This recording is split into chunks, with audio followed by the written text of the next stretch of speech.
ഇന്ന് ആ ഉണ്ണിപ്പിള്ള വന്നിരുന്നു. അന്ന് കാണാൻ വന്നവർക്ക് ഇതേ ഇഷ്ടായിന്ന്. സ്ത്രീധനത്തിന്റെ കാര്യത്തിൽ അവർക്ക് വലിയ നിർബന്ധമൊന്നുമില്ല. എന്നാലും കല്യാണം എന്ന് പറയുമ്പോ അവരോട് എന്താ നമ്മൾ പറയേണ്ടത്?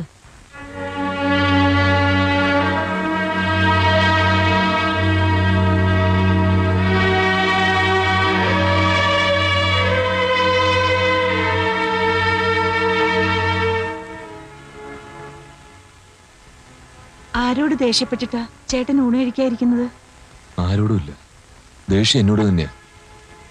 ഞാനൊന്നിനും വളരാത്തവനായി പോയില്ലേ. അമ്മ പറഞ്ഞൊന്നും കാര്യാക്കണ്ട.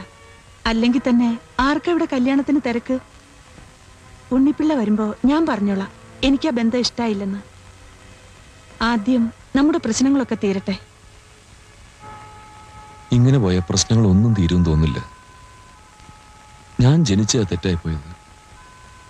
ആദ്യം എന്നെ പഠിപ്പിക്കാൻ വേണ്ടി പണം ചെലവാക്കി. പിന്നൊരു ജോലിക്ക് വേണ്ടി നിന്റെ ആഭരണങ്ങളെല്ലാം തൂക്കി വിറ്റു, എല്ലാം നശിപ്പിച്ചു. ഞാനൊരുത്തനില്ലായിരുന്നെങ്കിൽ നിന്റെ കല്യാണമെങ്കിലും അന്തസ്സായിട്ട് നടന്നേനെ. ശപിക്കപ്പെട്ടൊരു ജന്മം എന്റേത്.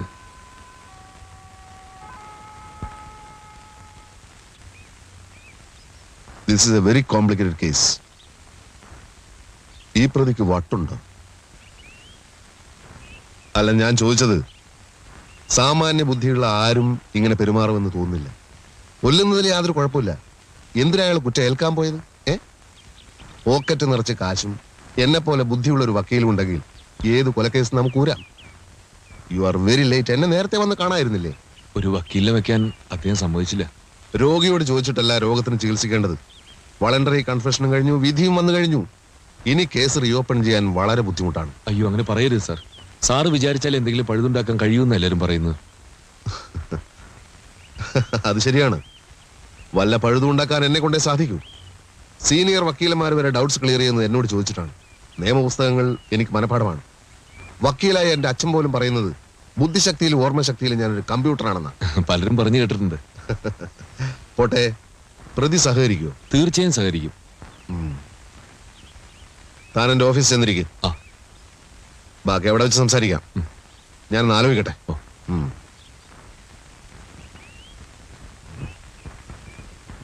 കുഞ്ഞിക്കണ്ണ, കുഞ്ഞിക്കണ്ണ,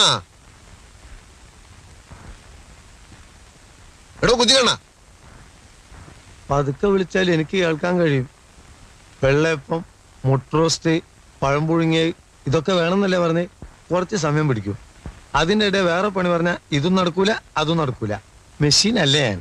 കുളിക്കാൻ വെള്ളം ചൂടാക്കിയോ? ചൂടാക്കാൻ മണ്ണെണ്ണയും തീപ്പെട്ടിയും സ്റ്റൗവും ഒക്കെ റെഡി. പക്ഷെ ടാങ്കിൽ വെള്ളമില്ല. വെള്ളം ഇല്ലേ? ഹൗസ് ഓണർ തള്ള മോട്ടർ ഓൺ ചെയ്തിട്ടില്ല. വക്കീലൊന്ന് താഴ്ചെന്ന് പറ. ഞാനോ? പിന്നെ അതും ഞാനോ? ആ തള്ളയായിട്ട് ഗുസ്തി പിടിക്കാനല്ല വലിയ വക്കീൽ എന്നെ ഇങ്ങോട്ട് പറഞ്ഞയച്ചത്. മോട്ടർ ഓൺ ചെയ്യാൻ പറഞ്ഞ തള്ള എന്നെ തിന്നാൻ പോരാ. നിനക്ക് നല്ല തണ്ടും തടിയില്ലേ, താഴെന്ന് വെള്ളെടുത്തോണ്ടേ ചൂടാക്കിയാ പോരെ, എന്തിനാ കരണ്ട് കളിയുന്നൊക്കെ. ഇന്നാളൊരു മീനിന്റെ മുള്ള് പൂച്ച കടിച്ചോണ്ടേ അവരുടെ വെറ്റിലച്ചലത്തിലിട്ടു. അത് ഞാൻ ചെയ്താന്നും പറഞ്ഞ് പൂരത്തെറി. ഞാൻ സത്യം തുറന്നു പറഞ്ഞേക്കാം. ഇങ്ങനെ പോവാണെങ്കിൽ എനിക്ക് വക്കീലിന്റെ സഹായം വേണ്ടി വരും. മനസ്സിലായില്ല. ഞാൻ ആ തള്ളെ കൊല്ലു. ബാക്കിയൊക്കെ വക്കീലിന്റെ അടുത്താ. പറഞ്ഞത് മനസ്സിലായല്ലോ. റോട്ടിലൂടെ പോകുമ്പോ വളരെ സൂക്ഷിച്ചു പോണം കേട്ടോ.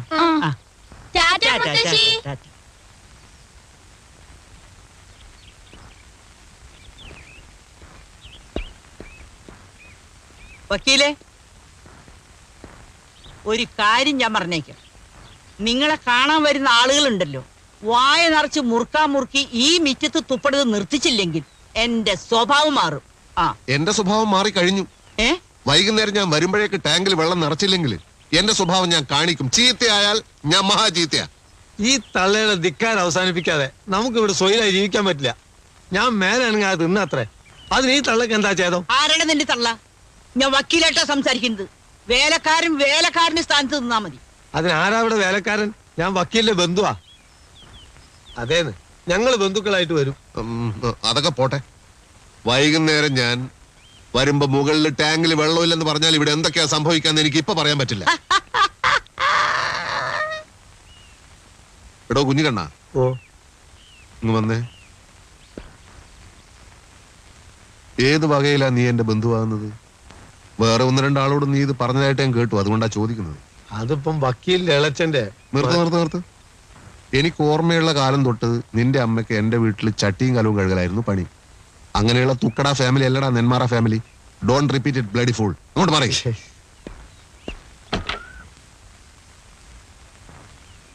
വക്കീലിന്റെ അടുത്തും ഡോക്ടറുടെ അടുത്തും ഒന്നും ഒളിച്ചു വെക്കാൻ പാടില്ല.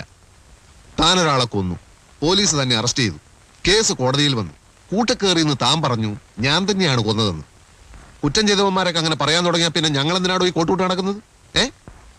വിട്ടിത്തായിപ്പോയി, മഹാവിട്ടിത്തായിപ്പോയി.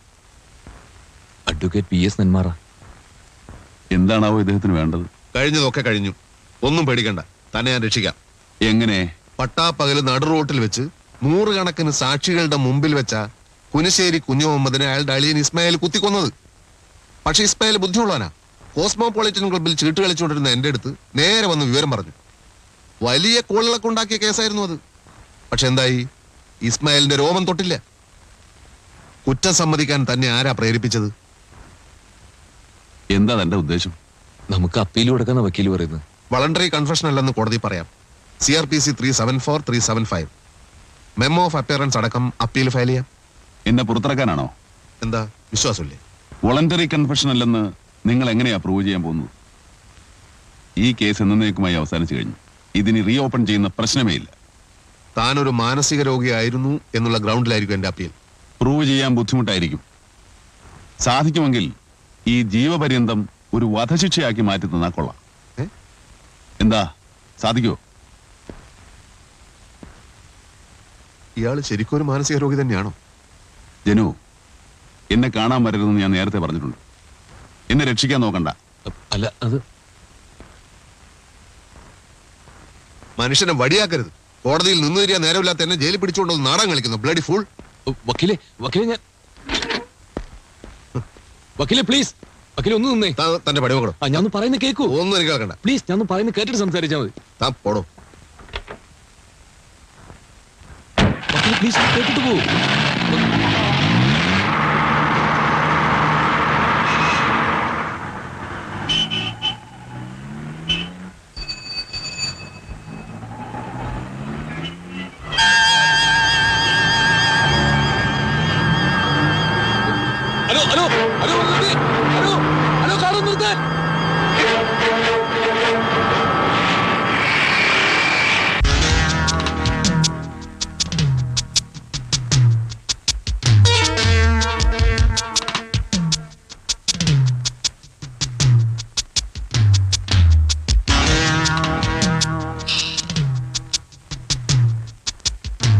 റൂമിലാളുണ്ടല്ലോ. ഉണ്ട് സർ. അതെ, ഒന്നും ആലോചിക്കാതെ അല്ലല്ലോ നമ്പ്യാർ ഇതൊക്കെ ചെയ്യുന്നത്. ചിട്ടിക്കമ്പനിയുടെ അധ്യായം ഇതോടെ ക്ലോസ് ചെയ്തു. ഇനി അടുത്ത മേഖലയിലായിരിക്കും കളി. ആളിങ്ങെത്തിയല്ലോ, കൊടുക്കാം. അളിയന. ഹലോ, മന്ത്രിയായതിനു ശേഷം ബന്ധുക്കളെ മാത്രമേ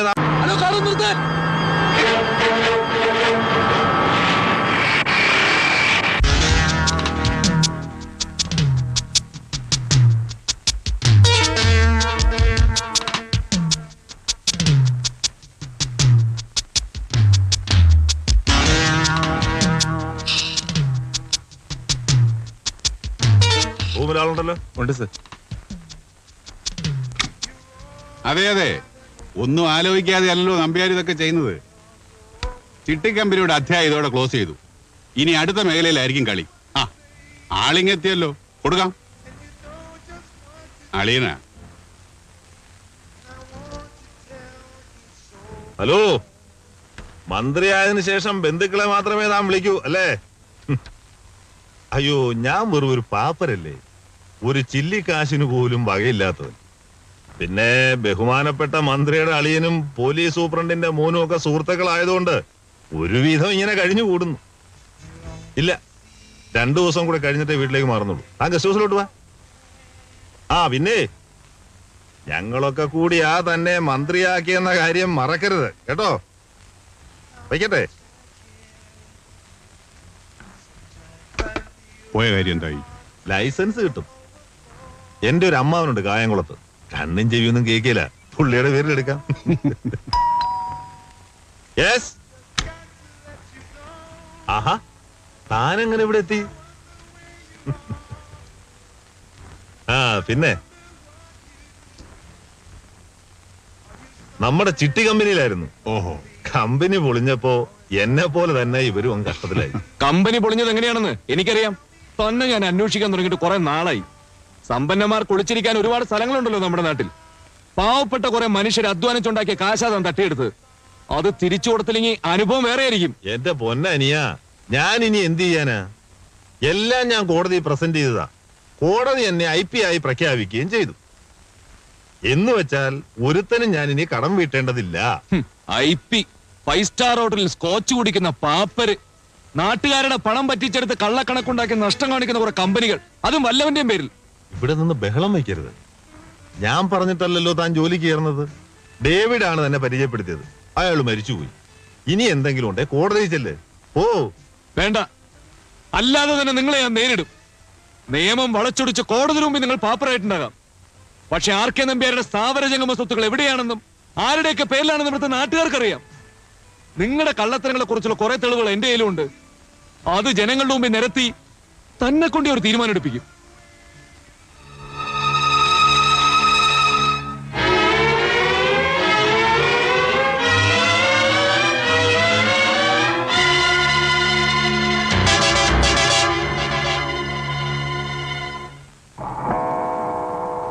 ഇത്രയും നേരം വൈകാൻ എന്ത് പറ്റിയാവും?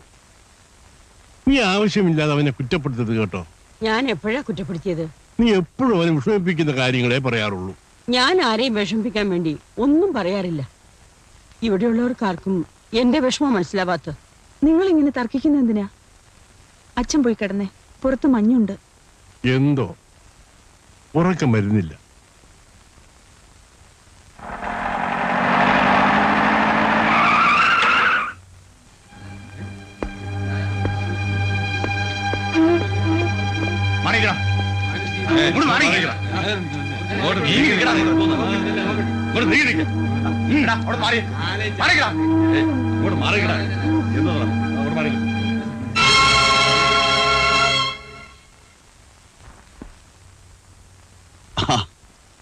ഒറ്റയ്ക്കേ ഉള്ളൂ.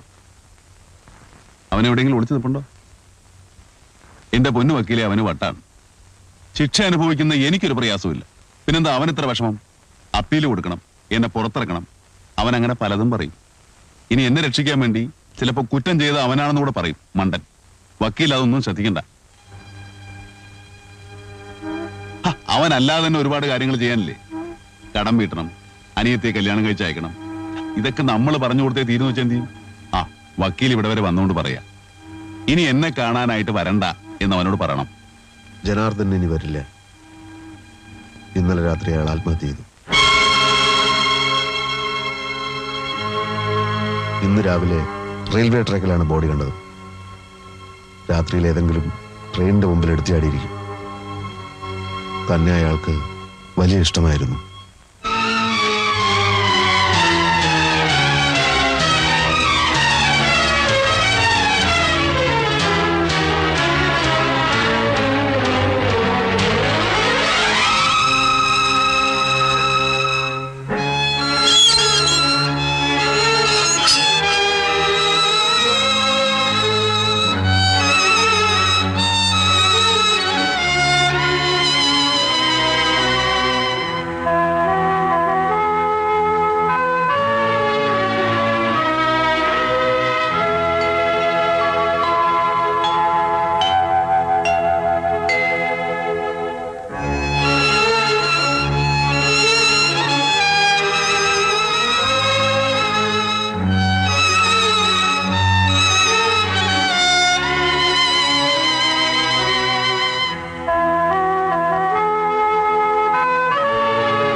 ഈ മാറ്റർ ഇന്നത്തെ പത്രത്തിൽ കൊടുക്കണ്ടെന്ന് സാറ് പറഞ്ഞോ? പറഞ്ഞു. നാളെ ഇത് കൊടുത്തിട്ട് ഒരു കാര്യമില്ല. അപ്പോഴേക്കും എല്ലാ പത്രത്തിലും വന്നു കഴിയും. വരട്ടെ. എത്ര കഷ്ടപ്പെട്ടിട്ട് എനിക്കിത് കിട്ടിയെന്ന് സാറിന് അറിയോ? മറ്റാർക്കും ഇത്രയ്ക്ക് ഫോട്ടോസ് കിട്ടിയിട്ടില്ല. മാനസിരിക്കൂ. ഇതിലിത്ര അപ്സെറ്റ് ആവാനൊന്നുമില്ല. ജേർണലിസം പഠിച്ച് പുറത്തു വരുന്നവർക്കൊക്കെ തുടക്കത്തിലുണ്ടാവുന്ന ഒരു ആവേശമാണിത്. വിഷമം പിടിച്ച വാർത്തകൾക്ക് പിന്നാലെ പായുക, ചൂടാറുന്നതിന് മുമ്പ് പ്രസിദ്ധീകരിക്കുക. അത് തെറ്റാണെന്നാണോ സാറ് പറഞ്ഞു വരുന്നത്? തെറ്റാണെന്നല്ല, പക്ഷേ സ്ഥലവും സന്ദർഭവും മാറിപ്പോയാൽ അത് തെറ്റായിട്ട് വരും. മാനസിക്ക് മനസ്സിലായില്ല? ഇല്ല. താൻ ഈ പത്രത്തിലെ ഒരു സ്റ്റാഫാണ്. വളരെയേറെ ത്യാഗങ്ങൾ സഹിച്ച് താൻ കൊണ്ടുവരുന്നൊരു വാർത്ത നമ്മുടെ ഡയറക്ടർ ബോർഡിന്റെ താല്പര്യങ്ങൾക്കെതിരാണെങ്കിൽ അത് നമ്മുടെ പത്രത്തിൽ വരില്ല. ഹലോ, അത് എഡിറ്ററാണ്. ബെൻ എഴുതിയ? അതെ, ശരണാലയം. അതിന് സാഹിത്യ അക്കാദമി അവാർഡോ? ആയിരിക്കുമല്ലോ. നല്ല നോവലായോണ്ടാണല്ലോ അവാർഡ് കിട്ടിയത്. ഗ്രന്ഥകർത്താവിന്റെ ഡീറ്റെയിൽസ് ഒരു 5 മിനിറ്റ് കഴിഞ്ഞ് വിളിക്കൂ.